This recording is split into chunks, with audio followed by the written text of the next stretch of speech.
지금 사도 바울은 3차 선교 여행을 마치고 예루살렘으로 가기 위해 가이사랴에 잠시 머물러 있습니다. 백부장 고넬료가 베드로를 초청해 말씀을 들었던 곳이 바로 이 가이사랴였습니다. 가이사랴에는 7 집사 중 한 사람인 빌립 집사가 거주하고 있었습니다. 그래서 바울과 그의 일행들도 빌립 집사 집에서 여러 날 머물게 되지요. 그런데 빌립 집사의 딸들이 성령의 감동 속에 바울의 이번 예루살렘 행에 대한 걱정과 우려를 전합니다. 더욱이 유대에서 온 선지자 아가보가 바울이 뛰고 있는 이 띠로 자신의 수족을 묶으면서 예루살렘에 도착하면 바울에게 이런 일이 있게 될 것이라 예언하자 모두가 예루살렘 행을 굳고 만류합니다. 이때 바울이 무엇이라 고백하죠?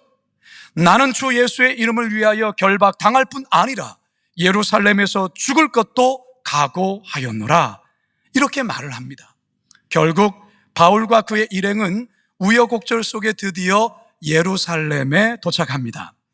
모두가 비장한 각오로 예루살렘에 오긴 했지만 막상 예루살렘에 도착하니 긴장도 되고 떨리기도 했습니다.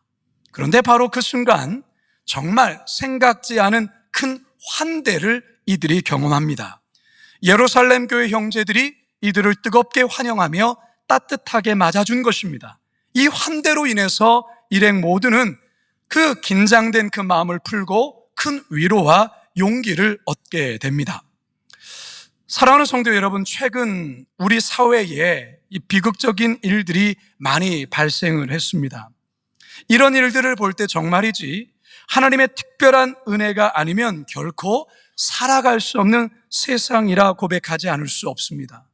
무엇보다 오늘날 교회의 역할이 너무나도 중요하다는 생각을 갖게 됩니다.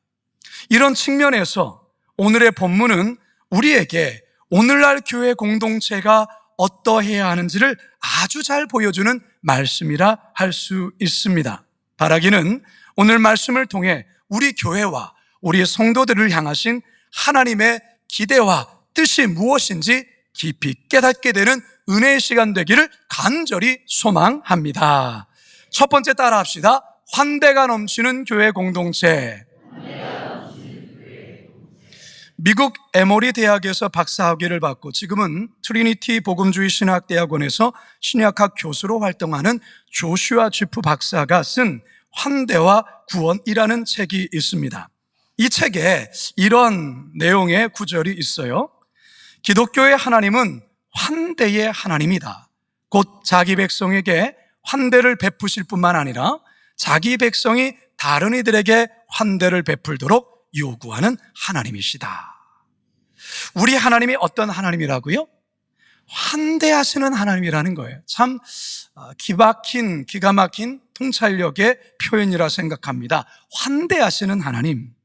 근데 사실 우리가 성경을 보면 이 환대하시는 하나님을 많이 발견할 수 있어요. 사실 놀랍게도 우리는요, 매주일 이렇게 하나님 아버지 집에 나와 드리는 이 예배를 통해 환대하시는 하늘 아버지를 만나게 되는 것입니다. 할렐루야. 이 환대의 힘에 의해 우리는 이 한 주간을 세상 속에 힘있게 살아가게 되는 것이지요. 그런데 그 환대하시는 하나님이 우리들에게 요구하시는 한 가지가 있습니다. 하나님이 우리에게 그러하듯이 우리도 누군가에게 이 환대를 베풀기를 원하신다라는 것이죠. 이것을 가장 잘 실천한 교회가 어디냐? 바로 예루살렘 초대교회였습니다.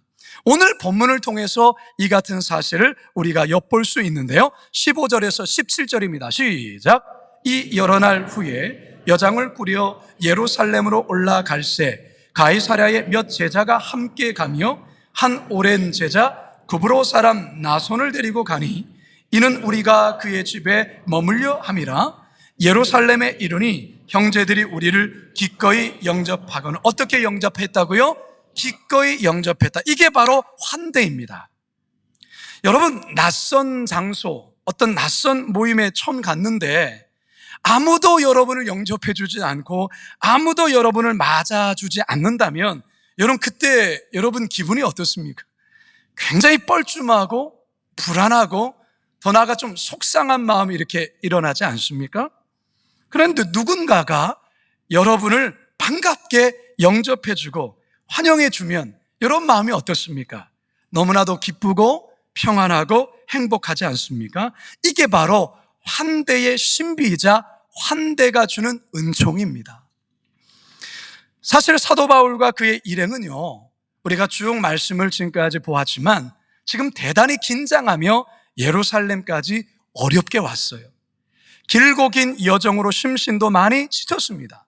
더욱이 바울과 함께 이방교회 지도자들 여럿이 함께 왔기 때문에 과연 예루살렘 교회가 이방인 지도자들에 대해 어떻게 반응할까 이 걱정도 되었던 것이죠. 그런데 예루살렘 교회 형제들이 너무나도 기쁘게 이들을 뜨겁게 환대해 줬던 것입니다. 그러자 모든 긴장은 사라지고 그 마음의 평안과 기쁨이 일행 모두에게 충만히 임했다라는 것입니다. 우리 주님께서도 우리에게 그 누군가에게 환대를 항상 베풀라고 강조하셨어요. 한번 보실까요? 마태복음 10장 40절과 42절입니다. 시작. 너희를 영접하는 자는 나를 영접하는 것이요 나를 영접하는 자는 나를 보내신 이를 영접하는 것이니라. 또 누구든지 제자의 이름으로 이 작은 자 중 하나에게 냉수 한 그릇이라도 주는 자는 내가 진실로 너희에게 이르노니 그 사람이 결단코 상을 잃지 아니하리라 하시니라. 아멘. 여러분, 이 말씀 굉장히 중요한 말씀인데요, 여러분, 작은 소자에게, 소외된 그 누군가에게 대접하는 그 물 한 그릇, 누구를 대접한 거라고요? 예수님을 대접한 거라는 거예요. 여러분, 부흥하는 교회, 건강한 교회를 이렇게 들여다보면요, 그 교회에는요, 이 환대 지수가 굉장히 높은 것을 알 수 있습니다. 환대 지수. 이 환대 지수는 새신자가 왔을 때 잘 드러나게 되는데요, 새신자에 대한 관심, 그들에 대한 배려, 그들에 대한 표정, 그들에 대한 몸짓, 그들에 대한 표현, 이런 표현 등이 새신자들을 환대하는 모습으로 잘 드러난다라는 게 환대 지수가 높다라는 거죠. 그러니까 성도들을 보더라도 이게 막 인상 쓰는 사람 별로 없습니다. 우리 교회 인상 쓰는 사람 별로 없는 거 아시죠? 한번 옆 사람 확인해 보세요. 예, 우리 성도들 늘 밝게 미소를 지어요. 그리고 먼저 인사를 하죠. 이 환대 지수가 높은 교회의 특징이에요. 자, 우리 한번 환대 지수를 한 번 더 올려보겠는데요, 살짝 입꼬리를 올리시면서 웃으시면서 옆 사람을 바라보시면서 인상이 좋으시네요, 반갑습니다. 함께 인사하시겠습니다. 인상이 좋으시네요, 반갑습니다. 축복합니다. 예, 환대 지수가 10% 정도 더 올라갔습니다. 환대 지수가 높은 교회는 새신자 정착률이 높게 나타날 수밖에 없어요. 아, 내가 이 교회 정말 잘 선택했다. 내가 여기에서 평생을, 남은 인생 신앙생활 잘해야 되겠다, 이런 생각을 갖게 합니다. 그런데 환대 지수가 낮은 교회들이 있어요. 새 가족이 와도 별 관심이 없어요. 늘 뭔가 화가 난 얼굴이에요. 이런 교회 환대 지수가 낮기 때문에 새 가족의 정착률이 떨어질 수밖에 없어요. 여러분, 우리가 식당을 가더라도 그렇지 않습니까? 식당에 갔는데 종업원이 뭐 별로 반가워하지도 않아. 주인 또한도 별로 환대하는 분위기가 아니야. 그러면 거기에 또 가고 싶겠습니까? 가고 싶지 않지요. 교회도 마찬가지예요. 자, 그렇다면 여러분이 생각할 때 우리 교회의 환대 지수는 어느 정도일 거라 생각을 하십니까? 높은 편이라 생각하십니까? 낮은 편이라 생각하십니까? 만약에 점수를 준다면 몇 점을 주시겠습니까? 한번 생각해 보십시오. 자, 이제 여러분 자신에게 질문해 겠습니다. 여러분 자신은 누군가를 향한 환대 지수가 높으신 분입니까? 어느 누구를 보더라도 반갑게 먼저 말을 걸고 웃으시며 미소를 지으며 다가가시는 그런 환대 지수가 높은 분이십니까? 한번 스스로 생각해 보십시오. 성령 충만한 공동체, 성도는요, 환대 지수가 높습니다. 누구를 만나도, 누구를 대해도 미소가 있고 친절이 배어 있습니다. 왜 그렇습니까? 우리 하나님 환대하시는 하나님이시요, 우리는 그의 자녀이기 때문에 그렇습니다. 할렐루야. 바라기는 예루살렘 교회 공동체가 그러했듯이 지친 바울과 일행들을 따뜻하게 환대하며 용기를 주었던 것처럼 우리들도, 우리 교회도 누군가를 따뜻하게 환대함으로 결국 우리 예수님을 환대하시는 복된 성도들 다 되시기를 주님의 이름으로 축원합니다. 두 번째 따라 하십시다. 나눔이 풍성한 교회 공동체. 자, 예루살렘 교회 형제들이 따뜻하게 이들을 맞아줬죠. 따뜻한 환대 속에 예루살렘에 입성하게 됩니다. 예루살렘에 입성한 바울은 이튿날에 예루살렘 교회의 최고의 수장인 야고보 사도와 그리고 교회 장로들을 만납니다. 18절입니다. 시작. 그 이튿날 바울이 우리와 함께 야고보에게로 들어가니 장로들도 다 있더라. 여러분, 초창기 예루살렘 교회 최고 수장이 누구였습니까? 사도 베드로였어요. 그러나 지금은 야고보가 예루살렘 교회를 이끌어가고 있어요. 이 야고보는요, 예수님의 12제자 중 하나인 야고보가 아니에요. 그 야고보는 이미 순교했습니다. 지금의 이 야고보는 예수님의 동생인 야고보를 가리킵니다. 야고보는 예루살렘 교회 공동체에서뿐만 아니라 많은 유대인들에게도 큰 존경과 사랑을 받은 인물이었습니다. 이 야고보가 후에 신약 성경 중 하나를 기록하죠. 그게 뭘까요? 굉장히 어려운 질문이죠. 야고보가 야고보서를 기록을 했어요. 믿음이 있노라 하면서 행함이 없다면 그 믿음은 죽은 믿음이다. 이렇게 아주 강하게 설파하지요. 예루살렘에 입성한 바울은 다음날 이 야고보 사도를 만납니다. 그런데 이 두 사도의 만남은요, 아주 특별한 의미를 갖습니다. 이들의 만남 속에는 유대 교회와 이방 교회와의 아주 특별한 만남이라 할 수 있는 것이죠. 바울은 먼저 야고보와 장로들에게 인사를 건넨 후에 지난 시간 동안 하나님께서 이방인들 가운데 행하신 구원의 역사에 대해 아주 낱낱이 보고를 합니다. 19절입니다. 시작. 바울이 문안하고 하나님이 자기의 사역으로 말미암아 이방 가운데서 하신 일을 낱낱이 말하니, 바울은 지난 3차 선교 여행을 통해 하나님께서 이방 땅 가운데 행하신 그 생생한 간증들을 예루살렘 교회 성도들과 또한 지도자들과 함께 나누고 있다는 것이죠. 아마도 바울은 에베소에서의 이 복음의 이 전도 사역의 그 열매들에 대해서 좀 더 자세히 이야기했을 거예요. 특히 두란노 서원을 통해서 배출된 이 제자들이 소아시아 여러 지역을 다니며 또한 많은 교회를 개척한 그런 놀라운 이야기를 아마 전했을 거예요. 성도 여러분, 앞에서 건강한 교회는 환대가 넘치는 교회라고 했습니다. 여기에 또 하나가 있습니다. 건강한 교회는 뭐가 또한 있냐면 풍성한 간증의 나눔이 있다는 사실입니다. 할렐루야. 풍성한 간증의 나눔. 여러분, 간증에도 종류가 있습니다. 묵은 간증이 있고 신선한 간증이 있어요. 묵은 간증은 뭐냐? 오래전 고려장 쪽에 체험한 간증들을 말하는 거예요. 신선한 간증은 뭐냐? 지금 여기에 오늘 새롭게 경험한 하나님에 대한 간증을 말하는 거예요. 간혹 성도들 중에 간증을 하라면 오래전 달고 다른 간증만 하는 분들이 있어요. 요즘에 경험한 하나님은 별로 없어요. 30년 전에는 능력의 하나님인데 요즘에 하나님 별로 능력이 없어진 것 같아요. 여러분, 우리 하나님은 어제나 오늘이나 영원토록 동일하신 하나님이심을 믿으시기 바랍니다. 지금도 오늘도 동일하게 역사하시는 하나님이세요. 따라서 지금도 우리의 삶에서 역사하신 그 하나님에 대한 생생한 간증이 여러분의 삶에 있어야 돼요. 그렇다면 어떻게 해야 우리의 삶에 생생한 간증들이 있게 될까요? 여러분, 그 비결을 알려드립니다. 믿음의 도전, 믿음의 모험을 계속해 나가셔야 합니다. 그래야 새로운 간증거리가 생기게 됩니다. 사도 바울이 이번 예루살렘에 꼭 방문해야겠다고 결심한 또 하나의 이유가 있습니다. 그것은 이방 교회와 유대 교회와 새로운 연합을 꿈꿨기 때문에 그렇습니다.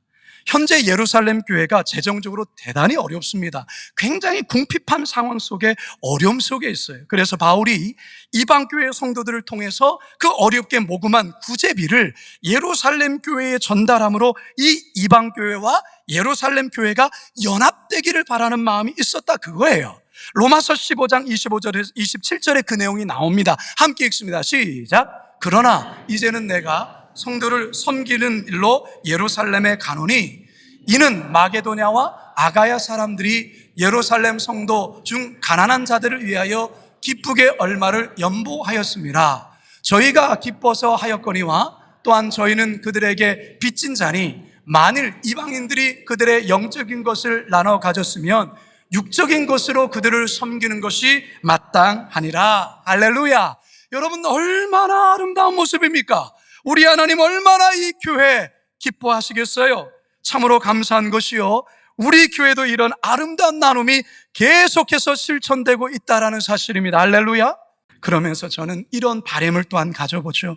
우리 교회가 이 선한 일 계속 더 잘했으면 좋겠다. 우리 교회가 어려운 교회들 함께 끌어안고 우리 교회만 큰 교회 되고 우리 교회만 성장하고 우리 교회만 좋은 시스템을 갖는 그런 교회 아니고 정말로 어렵고 힘든 교회들의 그 눈물을 닦아주고 함께 보듬고 안아주는 선한 일 많이 하는 그런 교회 되면 좋겠다, 이런 마음의 다짐을 가져봅니다. 그런 좋은 교회, 나눔이 풍성한 교회 함께 만들어갈 수 있기를 주님의 이름으로 축원합니다. 마지막 세 번째 따라합시다. 주님만 영광 받으시는 교회 공동체. 은혜로운 선교 보고와 이방 교회 성도들이 모금해준 구제연금을 예루살렘 교회에 이 지도자에게 전달하자 모든 성도들이 감격해서 웁니다. 그래, 너무너무 기뻐하죠. 그러면서 이 모든 일을 이루신 하나님께 우리 이방 교회 지도자들, 바울 그 일행들과 예루살렘 교회 성도들이 한 목소리로 하나님을 찬양하며 하나님께만 영광을 올려드립니다. 20절 상반절입니다. 시작. 그들이 듣고 하나님께 영광을 돌립니다. 이번 12개 교구 선교지 탐방을 시작할 때 제가 모든 선교팀들에게 한 가지 주문한 게 있었습니다. 여러분들이 각각의 선교지에서 그 선교 다 하고 땀 흘리고 수고하고 정말 애쓴 이후에 이제 한국으로 돌아오기 직전에 그 땅을 바라보면서 이 찬양을 불러달라고 제가 부탁을 했습니다. 이 찬양이 뭐냐? 우리 함께 이 찬양 고백합시다. 모든 영광을 하나님께, 모든 영광을 하나님께, 온 마음과 뜻 다해 주 사모합니다. 모든 영광이 우리 한 번 더 고백합시다. 우리 두 손을 높이 들고 우리 주님을 향하여서 이 모든 영광 주님께 올려드립니다. 모든 영광을 하나님께, 모든 영광을 하나님께, 온 마음과 뜻 다해 주 사모합니다. 모든 영광을 하나님께. 성도 여러분, 영광 받으실 분은 오직 하나님이셔요. 오직 예수님, 오직 성령님이십니다. 교회가 어떠한 큰 일을 행한 후에 조심해야 됩니다. 조심하셔야 돼요. 결코 어느 한 사람이나 그 교회 이름이 주목받아서는 안 돼요. 어느 목회자가 주목받아서는 안 돼요. 오직 우리의 시선은 주님께로만 고정되어야 합니다. 오직 주님만 영광 받으셔야 합니다. 왜 그렇습니까? 우리는 단지 도구에 불과한 자예요. 이 모든 것을 행하시는 분은 하나님이세요. 그러니 하나님이 영광을 받으시는 게 맞죠. 큰 일을 행한 후에 위대한 일을 행한 후에 나락으로 떨어지는 사람들 많이 봐요. 세상에서도 많고요, 성경에서도 그런 인물들이 많습니다. 왜 그럴까요? 그 큰 일을 행하면서 교만해진 거예요. 하나님이 받으셔야 될 영광 자기가 받는 거예요. 하나님이 취해야 될 영광 자기가 취하는 거예요. 처음부터 그런 사람은 없어요. 처음에는 다 겸손해요. 하다 보니 어느 순간 그리 교만해지는 거예요. 성경에서의 그런 인물 중에 우시야 왕이 그러지 않겠습니까? 사울 왕이 그랬지 않았습니까? 사도행전 12장에 나오는 헤롯 아그리파 1세 왕이 그러지 않았습니까? 결국 우시야 왕은 나병에 걸려 평생 고생하다 외롭게 죽게 되죠. 사울 왕 길보아 산에서 블레셋 군에게 쫓기다가 자결해서 죽게 되죠. 헤롯 왕 벌레에 먹혀 처참히 죽지 않습니까? 따라서 성도 여러분, 어떤 일을 행한 후에 사람이 영광받아서는 절대 안 됩니다. 오직 하나님만 드러나시고 주님만 영광 받으시는 그런 교회 공동체가 되어야 될 줄로 믿습니다. 그렇다면 어떻게 해야 그러한 하나님만 영광 받으시는 그런 교회 공동체 만들어갈 수 있을까? 두 가지만 꼭 기억하십시오, 성도님들. 첫째는 청지기 의식을 가지고 살아야 됩니다. 청지기 의식. 청지기가 뭡니까? 주인이 맡겨놓은 것을 잘 관리하고 담당하는 자를 가리켜 청지기라고 말하는 거예요. 여러분, 우리가 절대 착각하면 안 되는 게 있어요. 여러분의 생명 여러분 거 아닙니다. 그러하기 때문에 그거 잘 관리하셔야 돼요. 그리고 언젠간 우리가 주님 앞에 섰을 때 결산할 때가 있을 거예요. 이건 늘 기억하며 사시면 절대 교만하지 않아요. 늘 하나님께로만 우리의 시선이 고정될 수밖에 없죠. 두 번째가 있어요. 첫 번째는 뭐라고요? 청지기 의식. 두 번째는요, 무익한 종이라는 의식을 갖고 살아가야 되는 거예요. 누가복음 17장 10절입니다. 시작.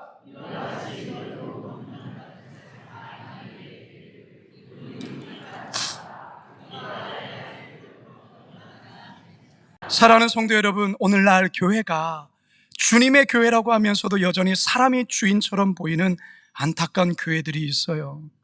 거룩한 빛 광성교회는요, 사람이 유명해지는, 주목받는 교회가 아니라, 특별한 사역이 유명해지는 교회가 아니라 오직 주님만이 유명해지는 교회, 주님만 영광 받으시는 그런 교회가 되기를 간절히 소망합니다. 이제 저는 말씀을 마치려 해요. 설교를 준비하는데 제 마음 안에 기도시가 이렇게 떠올랐어요. 오늘 설교를 바탕으로 한 기도시를 한번 지어봤습니다. 저는 별로 시를 짓는 사람이 아닌데 이번 말씀 준비하면서 기도시를 한번 지어봤어요. 한번 들어보세요. 주여, 이런 교회 되게 하소서. 곽승현. 주여, 이런 교회 되게 하소서.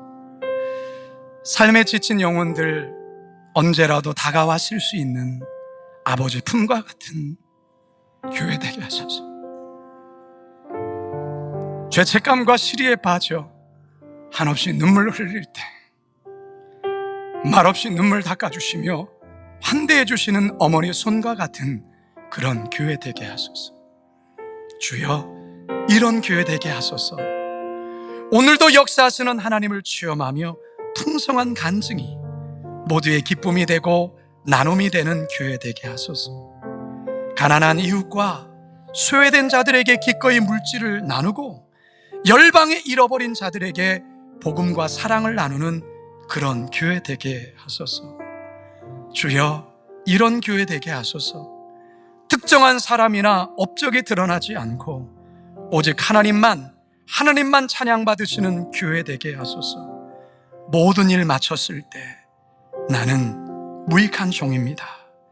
내가 해야 할 일을 한 것뿐입니다. 고백하는 성도들로 가득 찬 그런 교회 되게 하소서.